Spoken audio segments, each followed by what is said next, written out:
But I'm really troubled, I guess, by the religious believers who are so supposedly Christian, Muslim, Jewish, whatever it is, that they have no time for those who aren't, who use, and we don't need to go to radical extremes of violence. I mean, just people who look down on others, are so judgmental because they're not whatever the label is. And that's the part that I find, especially, let's just fellow Christians, fellow Catholic Christians, whatever, that's what I find so distressing. So even though I've kind of reached the point where my faith in Jesus doesn't mean you or you or you have to have that faith. Like, to me, the world's bigger than this. The Jesus that is through the church, well, it's if you're going to take it technically, it's God. And so, you're talking about something vaster than any one religion, any one way.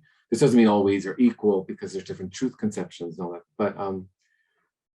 But certainly it's being more, open to the richness of other paths and other ways, and seeing the good in it. So that's why I was saying, the other extreme of this God indifference, and that doesn't mean, to clarify, so it doesn't mean that someone who's God indifferent therefore doesn't believe in God, because that's not an issue, because we know there are people, and I'd put yourself in that category, who don't believe in God, but they are deeply engaged in those kinds of issues, the meaning of life, ethical issues, justice, peace. It doesn't mean it has to be a God thing, but I guess maybe we could talk about purely materialism as the extreme. That might be a better sense. Somebody who's just focused on, getting what they need. They're only thinking about themselves. So that's what I mean by God indifferent. But that could be a different word. But it's those kinds of extremes. And how do you maintain kind of a faith that can still reach out to those groups? It's so I'm okay as a theologian with all kinds of it. Like, for example, there's a priest who talked about the death of the Irish church, and he's seeing it as a good thing, because the church that had to die. This is his language, because it was closed. It was closed to women in so many different ways. It was closed to perhaps in the poor, because maybe it was a church more of the elite. Certainly it was closed to sort of openness to certain ethical issues. So that church had to die. But of course, for him, as a Christian, the idea that, well, there's also resurrection. And so the hope is that the death of that church will signify the rebirth of a more inclusive, open church. But going back to sort of what I'm like, I wouldn't want to live in a world where people don't know about Jesus, because I think there's such rich spirituality there. But this is where I have to be, challenged, because what I find in terms of meaning and beauty in the story of Christ, others find in other ways. And so this is where, you have to celebrate that. If the end, again, for me, the end would be people who are kind, people who are thoughtful, people who are, aware of the problems of the world and try to do something about it. I know there are individuals who don't like that kind of simplifying things. But to me, if you're nice and I'm nice and she's nice and he's nice, is that a bad thing? I don't think so. Even if so-and-so, does it in different ways or has different rituals. So, but again, for some reason, this is the line in the sand for a lot of individuals, and they don't seem to be willing or able to cross. They feel like their own, belief or identity is going to be eroded. And certainly, just the last thing on that is, it's very difficult to pass on these sort of be open to everyone. All paths are fine. He's a Muslim, that's fine. He's atheist, that's fine. She's whatever that, and to then have a belief system for your next generation, because like I still go to church. Hey, we have a good folk mass. I like the music and the homilies, but I go to mass definitely because of my background. I mean, in my family, my parents always go to church. My mom had been a nun. My aunt was a nun. My uncle had been a priest. My grandma, it was just part of what you did. And there was a little bit of guilt not going to mass and that sort of thing. So I'm sure that's translated to me. Whereas my kids, because I purposely didn't put that guilt on them, they're like, they have no desire, interest to go to mass, which is, so, but what does that lead for them? I don't know. But at the end of the day, I hear that they're good kids from their teacher. So at least that makes me feel okay. They're on the right path, as it were. Yeah, I know. I find it easy on the one hand. Okay. Obviously, if you simplify things too much, it can be a problem, but it's because of morals. I mean, in the sense that if I ultimately believe, and this is my line in the sand, that God is a God of love and a God of justice, which means, in a world of horrible things that people do to one another, or just misery or that kind of thing, that God's going to be especially on the side of the poor and the oppressed and the broken and the lost. Even if such a God loves everyone, but how we kind of talk about different paths. I mean, if those paths are reflecting that to me, I just don't see a conflict in it. I used to, I think, because I remember this was a paper I'd written on whether Jews needed to believe in Jesus, and it was trying to work through Catholic documents, because there's been a lot of great changes post-Vatican II, right? The church no longer believes that the Jews are sort of these wandering people, but they're still in covenant with God. The church doesn't advocate trying to convert Jews, systematically to be a Christian. So you take in all these different aspects, emphasizing the Jewishness of Jesus, the kind of roots that are Judaism for Christianity. What does that mean? And it seems to me that for Jews, the Christ question isn't really, isn't so life-altering or pertinent for them. So what does that mean? Is that true? Because the church has never, of course, said that. They've only given us these little pieces, like I sort of see as like connect the dots. But no one has ever said, yes, if someone's Jewish, they're fine. They don't need Christ, as it were, in quotes. Let's say because the resources of what we seek, let's say in the church or through Christ, they've already been given these things in the Jewish way. That's never been said. Okay, what typically has been the best, I think, from a Vatican level, might be the, then Cardinal Ratzinger. Can't say he's my favorite theologian, but his argument was, well, we'll never know this question of who's right. So let's just put this aside, this theological question aside, and let's just, wait until the second coming, or wait till Christ comes, and, which is still the implication that the Jews are wrong and it's the second coming. So the Christians are right. Now that could be okay, but I don't think that's good enough. I think we need to make a decision now, because I think how we decide this issue of who's quote unquote saved often influences how we treat them, right?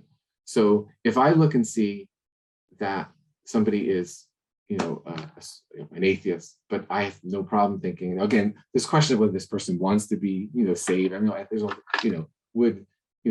there's, if there's some kind of heavenly realm in a Christian world, do Buddhists want to go there? I mean, there's all kinds of interesting ideas we have to think about ethically. But the bottom line would be, if we think about a God seeking relationship with somebody and restoring somebody in a kind of post-mortem afterlife setting, there's no reason to say this person, just because they're not Christian, is not going to be in that kind of relationship. That seems to be something that's fine. Now, it still makes you a bit uncomfortable, because at some level, I had to get over the fact of growing up, learning that Jesus is the way, and think about crucifixion, all that. So there's a lot of guilt there too. You had to work through all that. You had to see, well, what was really the purpose of the crucifixion? It's not about original sin. It's not about any of that stuff. It's about, a God, becoming man, and trying to live a life of truth, trying to live a life, particularly for the poor, the oppressed, and that often ends up in death.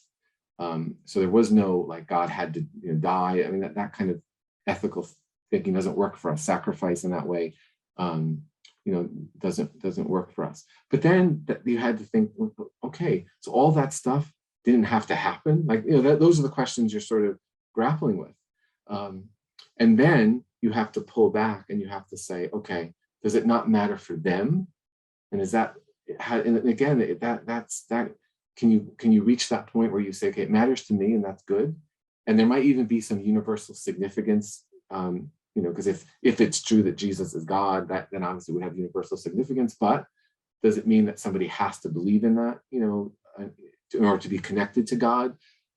These are very difficult questions to work through, but I think you can work through them without, I would say I could firmly say I'm a Christian pluralist today, but I'm still going to Mass on Sunday, right? So I don't know, the critics have to, decide what that means, but and nor does that mean, again, that I'm indifferent to the other, because that's what I want to be clear about. It doesn't mean I don't want to convert the other because I don't care about the other. It's not like that at all. It's more because we all have our own path. Converting to me would be that sense of, you could be a Christian and need conversion because you're a hypocrite, because you're, whatever you're doing in life is not ethical, or is not kind, it's not compassionate. So yes, you need to be converted. But somebody who's a Buddhist who's legitimately practicing Buddhist ethical ideals, I mean, there doesn't seem to be that much of conversion. On the other hand, interreligious dialogue is interesting, and so maybe engaging with me, hearing from my background and interests, that might bring out some truths he or she's not aware of, and vice versa. So it's still worth doing, even though you're not so focused on trying to focused at all, I should say, on getting that person to become Christian. It's the furthest thing from my mind whenever I'm speaking with somebody. I'd be uncomfortable. Again, think of this is also difficult because in church history, there's so much about somebody dying for their faith, and I'm I've had lots of discussions with people who've been in those contexts. They might have been in China, where if they admitted they were Christian, they could get imprisoned. And I remember saying, is it worth it? Like, does God want you? Like, is that really? I don't. So again, it's very difficult negotiating these sort of things. But certainly, if somebody was going to become Christian and that meant they have to leave their family, they get fired from their jobs.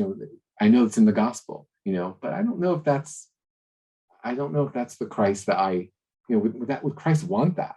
Now, if somebody was leaving a life of if they were living, in some kind of awful group that's doing horrible things, and they leave that, that's a different story. But if they're basically good Muslims doing what, but by leaving that tradition, they lose everything. I'm not sure, or I'd say, I don't. That seems a kind of conversion that I wouldn't want to support that in a way, because but that's a tough thing to go back to. Yeah, this is sort of where you started off, I don't know, a few minutes ago, about the extremist view. Like, there is a kind of extremity of faith that, it's almost like it's not real faith unless it's been tested to that limit, where it requires, 150% of commitment and sacrifices connected in there, I think. And I hear you saying maybe that's not what God requires. He doesn't require that sort of sacrificial faith, that faith is going to be somehow different. And Peter, let me remind you and our audience that you wrote this book called Humbling Faith, which is, I think, a different notion of faith, right? A kind of more humble faith, and not obviously not proselytizing, evangelizing, something different. What you want to say a word or two about what you mean about humbling? Yeah. So first, I use the word faith in a very sort of broad way. So I mean everybody. So of course I have parts of the book where I have to use or quote atheists or humanists who use the word faith. But I'll say also, look, if faith is not the word you're comfortable with, you can substitute a different kind of phrase. But the point is, whatever our belief system or ideology is, our kind of the framework and structure of how we go about our lives, whatever we are, and we label that. My aim in that book was to take us through different ways to humble that sense of my way is the only way. So this was a message not just for certain kinds of Christians or certain kind of Muslims or certain kind of atheists or it's everybody. And the idea being that if I'll mention the kind of paths in a second, but this sort of attitude or this vision of life hopefully will prevent our using our tradition, whatever this is. It could be a nationalist tradition, it could be a religious tradition, a cultural tradition against another. And that was my main aim. And I think if we go through the process, and here's some of the examples. So let's take interreligious dialogue, right? That humbles, okay? So if you are, let's take myself, if I'm a Christian, if I'm dialoguing with someone who's a Muslim, and then they say, oh, sorry, do you mind if I break now because I usually pray at this time? That's humbling. Or again, better example, a friend of mine, maybe during Ramadan, not eating all day, and then he goes to play soccer with me and he hasn't eaten or drunk all day and doesn't show any signs of it. If somebody says, so-and-so, why didn't you get to the ball? He won't say, because I haven't eaten all day.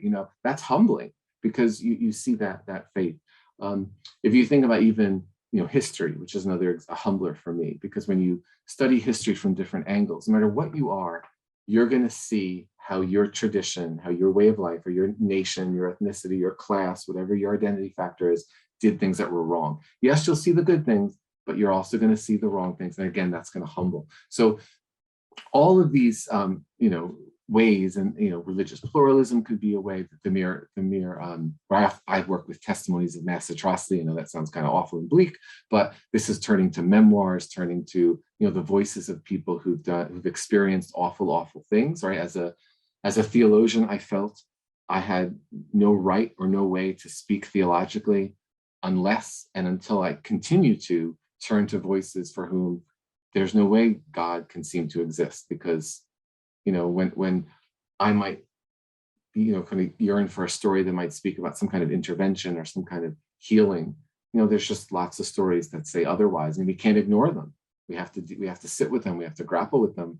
We have to realize again that it's gonna humble your tradition. But look, that also does that for any other tradition. So if you're atheist and you read memoirs, you're going to come across, maybe the atheist who saves people and does wonderful things, and then you're going to read about accounts where that were not so good things. And it could be a Buddhist. We're talking about Sri Lanka, and all of a sudden it's the Buddhists perhaps who are the perpetrators of certain crimes. So again, turning to these memoirs, turning to history, looking at the reality of religious pluralism, engaging in interreligious dialogue, all of these things can humble.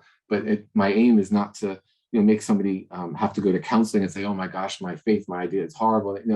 It's more having a grounded, realistic appraisal of the tradition to say there's a lot of good things, and I can be proud of aspects of being American or being Catholic or whatever it is, but then you're also deeply aware of the fissures, the brokenness, the failures, especially towards other people, and hopefully then that leads to a more open, compassionate, humble relationship towards those who aren't in your so-called group or clique. So yeah, I mean,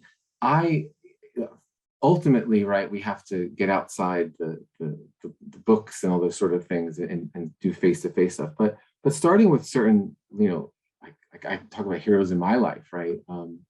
People who inspired me, right? So if we think about, someone like Elie Wiesel, right? So everyone's read or could read these sort of accounts.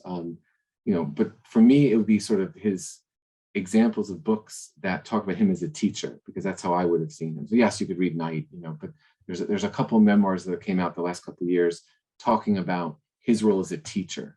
And so first of all, reading books through him talking about other kind of memoirs are fascinating. So to this day, I remember we were reading it's a difficult book, The Rape of Nanking. This is the kind of devastation of the Chinese people by the Japanese army in World War II, 1930s. And Wiesel, I remember looking at us in the classroom, and he said, "This is very difficult to read." And of course, as a survivor of Auschwitz, saying that to us, what did we know? But he was admitting, this is tough. This is not easy. But he said, if the writer could write and craft and research and put into words and have the courage to do so, the least we could do is to read them. And so that's often something I'll tell my students when we're in class and we're doing memoirs and tests, like, these are difficult things, but we're reading them so that we hopefully can become more attuned, more compassionate, more aware, right? But the next step, and this can be the hard one, but this is to try to find a way so that you can cross the boundaries. So this is where you, maybe not to be afraid, call up a mosque and say, oh, is there a prayer service I can attend, or go call a synagogue or a church, it could be that you've never, whatever the other is, or maybe there's a humanist group that's meeting, and maybe if there are people who don't know atheists. I mean, I know that's can be strange in some contexts, but there are people I don't know an atheist, so it takes a little bit of bravery, but like, look, oh, there's a humanist group that maybe meets every Saturday. Maybe they help clean up the park or whatever it is, and to go there. I know that can be a hard first step, but I think, look, you can start with the books and some of in those ways, but if you can, to try to branch out to meet people, or at the very least, if you're a student, if that's who we're talking to, then take advantage when someone like me or Andy, says, okay, guys, I'm going to arrange a visit to who would like to come, let me know. Don't pass that up, because sometimes it is scary. Don't get me wrong, to show up at a Gurdwara, a Sikh holy place of worship. If you don't know anybody, it's much easier if someone like a Dr. Puri, he's one of our Sikh leaders here in Ireland, who is part of the welcoming committee, and he knows you're coming, and he's coming there. So, but certainly take advantage of that kind of stuff, because your world will open up.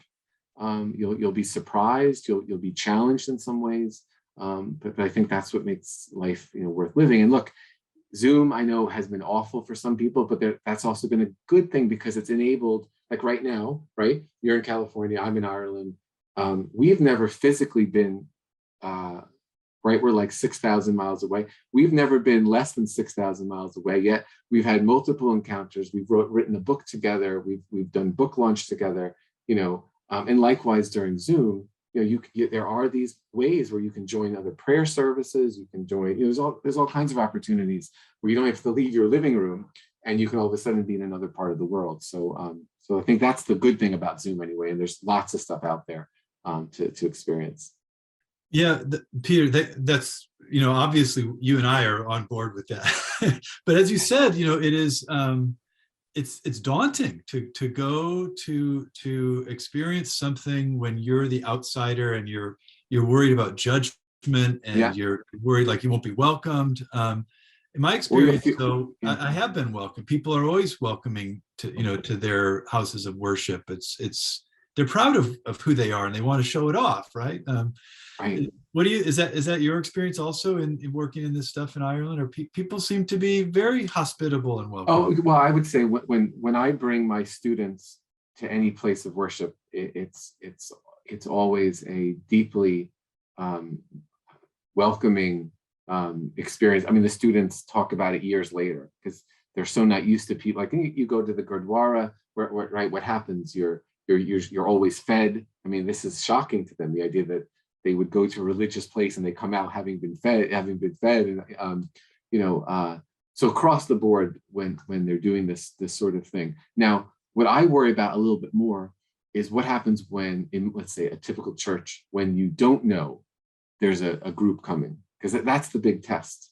And that's where I think we need to, if you bring the Jewish people to the church and they know, that's one thing. But what if the pastor doesn't know? Well, all of a sudden they slip into some passages that could be problematic. There's that sort of stuff. But yeah, the biggest thing is none of us like to feel dumb, right? Who likes to feel dumb? And that's such a hard, oh, you're a so-called teacher, you're a so-called writer. But we know there's so many, I know there's more contexts where I feel dumb than not.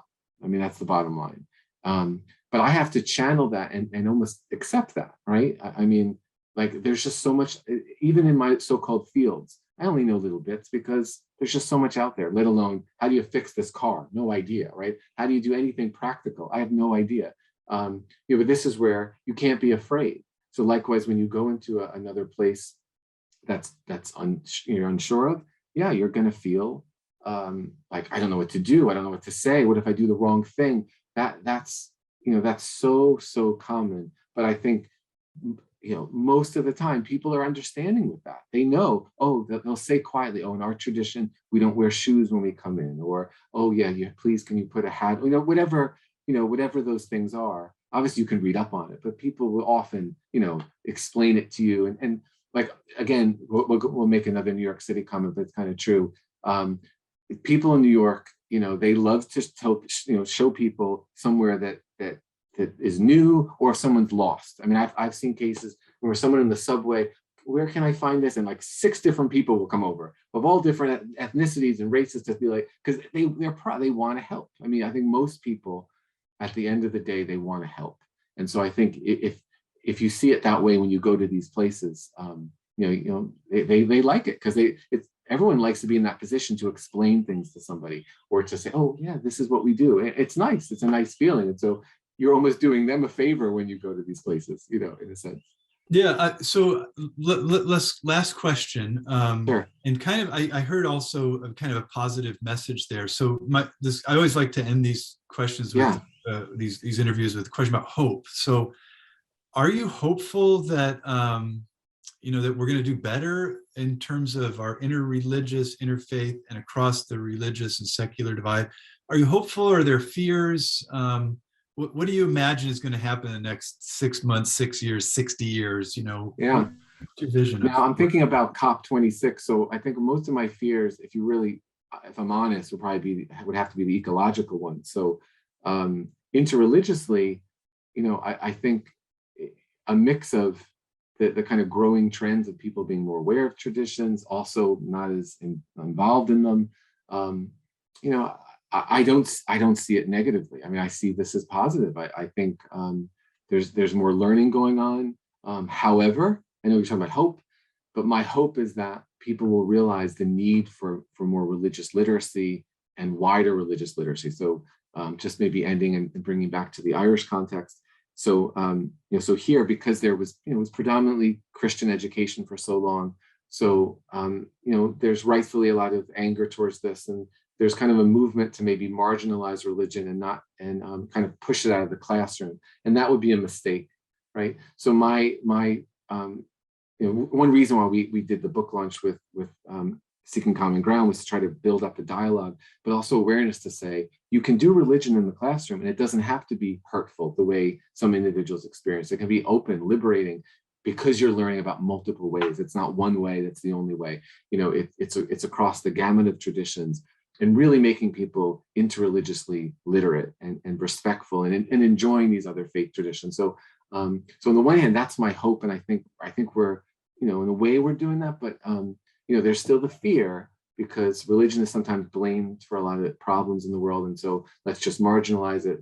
Let's just put it to the side. But I think we can definitely push more religion, and that's not going to be a bad thing, because it's going to be all the religions, and by doing that we'll have a deeper sense of history, of culture, of different ways of life, and I think we'll all benefit. So yeah, we're getting there. I'm hopeful.